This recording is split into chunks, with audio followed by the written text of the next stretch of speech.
Hello viewers, আজ চলে আসলাম একটি অন্যরকম ভিডিও নিয়ে। এখানে দেখতেই পাচ্ছ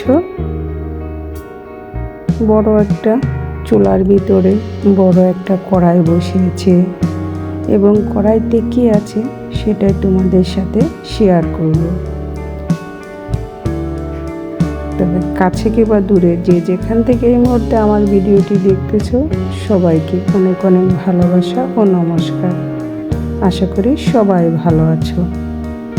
এই হচ্ছে খেজুরের রস, অরিজিনাল খেজুরের রস দিয়ে চুরস এবং কিভাবে গুড় বানায় সেটাই তোমাদের সাথে শেয়ার করব। এই তো শীতের সকালে ভোরবেলায় গাছ থেকে অরিজিনাল খেজুরের রস পেড়ে নিয়ে এসে বড় একটা প্যানের মধ্যে রসটাকে জ্বালাচ্ছে। আমার ছোট মামুনিও একটু নেড়ে চেড়ে নিচ্ছে। এটা হচ্ছে আমাদের বাড়ির পাশে তৈরি করতেছে। আমি একটু সকালবেলা দেখতে গেলাম কিভাবে চুরস তৈরি করে। এই তো দেখতে পাচ্ছ চুরসটা জ্বালাতে জ্বালাতে এটা কালারটা চেঞ্জ হয়ে এসেছে। খেজুরের অরিজিনাল চুরস খেতে খুবই মজা। এভাবে জ্বালাতে জ্বালাতে চুরসটা একদম ঘন হয়ে যাবে।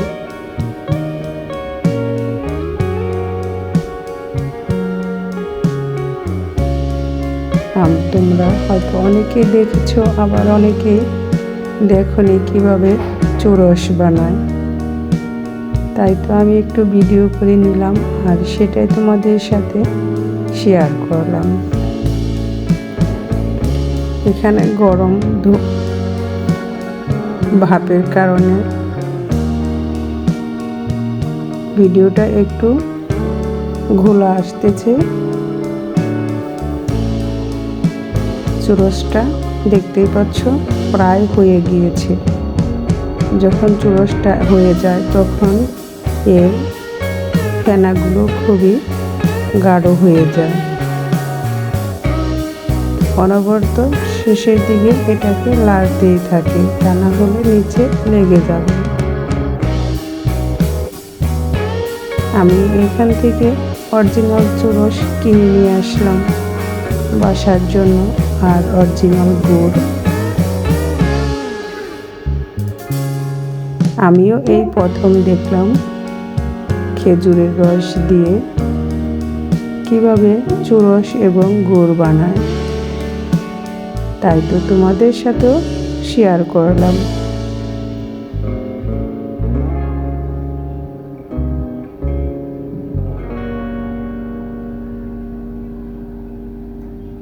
চুরসটা এখন রেডি হয়ে গিয়েছে।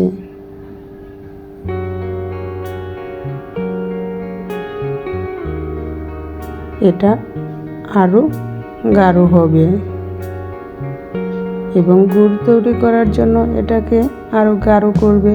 আর এটা হচ্ছে চুরস তৈরি করার জন্য পুরোপুরি এখন রেডি।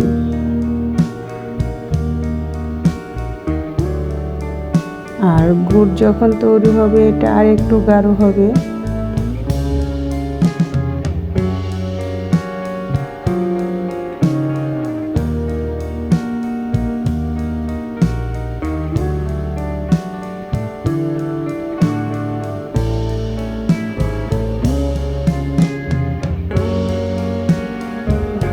যারা চুরস নিতে আসছে তাদের এখান থেকে চুরস উঠিয়ে দিচ্ছে, আর বাকিটা গুড় তৈরি করে নেবে। আমিও এই যে চুরস নিয়ে এসেছি বাড়িতে।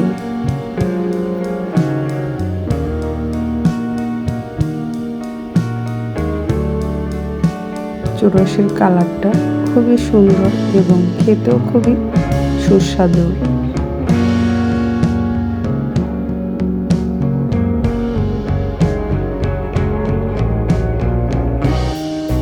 আর বাকি চুরস দিয়ে এই দেখতে পাচ্ছ ওনারা গুড় তৈরি করার জন্য এটাকে প্রসেসিং করে নিচ্ছে।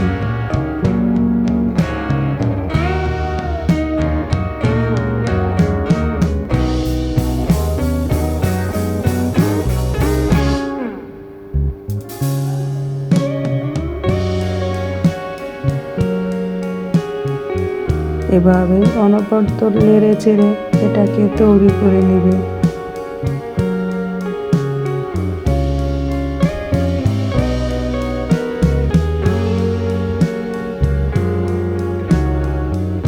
চলে আসলাম ওখান থেকে বাড়িতে।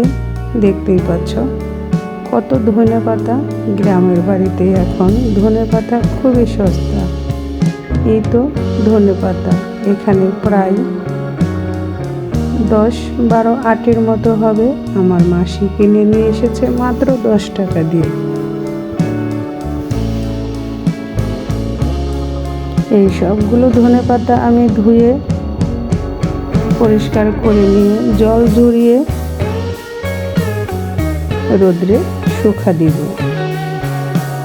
এই তো চলে এসেছি রোদ্রে, সবগুলো ধনেপাতা শুকা দিয়েছি এবং শুকিয়ে একদম কমে অল্প হয়ে গিয়েছে।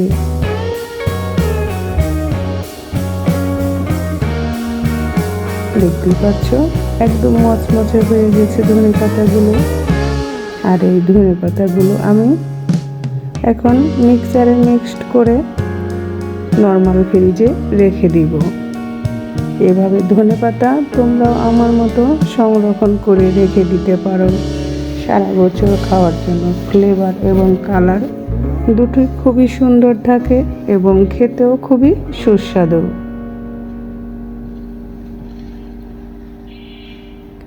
এটা গরম ভাতের সাথে একটু কাঁচামরিচ, পেঁয়াজ আর সর্ষের তেল দিয়ে মেখে খেতে খুবই সুস্বাদু।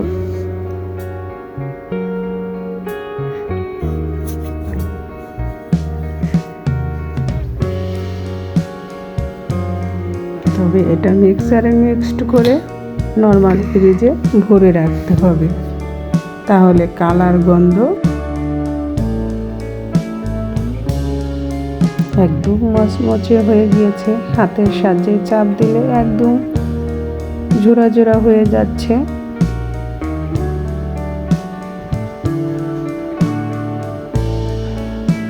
এটা এভাবে সংরক্ষণ করলে সারা বছরই খাওয়া যাবে।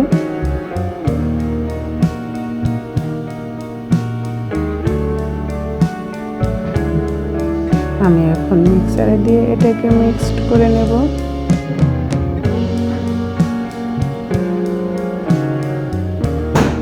দেখতেই পাচ্ছ এটা মিক্সারে দিয়ে মিক্সড করে নিয়েছি। কালারটাও কত সুন্দর হয়েছে। সবাই ভালো থেকো, সুস্থ থেকো। আজকের মতো ভিডিওটি এখানেই শেষ করছি। ভালো লাগলে লাইক, কমেন্ট, শেয়ার করতে ভুলবে না।